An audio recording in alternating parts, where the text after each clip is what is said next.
મારું મહત્ત્વ પૂરતું છે એટલું કે હું જાણું મારું મહત્ત્વ.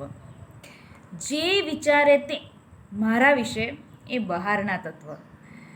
સત્ય નિડરતાથી સ્વીકારવું એ મારું મહત્ત્વ, ને મારા સત્યને અસત્ય કરે એ બહારના તત્વ. મૌન રહી સમય પર છોડવું એ મારું મહત્ત્વ, પણ મારા મૌનને હાર સમજે એ બહારના તત્વ. મહેનતરૂપી પાંખોથી ઉડવું મારું મહત્ત્વ, પાંખોને કાપવું કેમ એ જાણે બહારના તત્વ. દુનિયા છે સાહેબ, નથી તે દેખાડે મહત્ત્વ. આત્મવિશ્વાસ ઘટાડે બહારના તત્વ.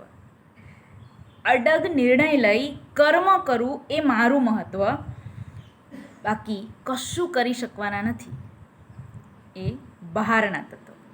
સાચી વાત ને મિત્રો?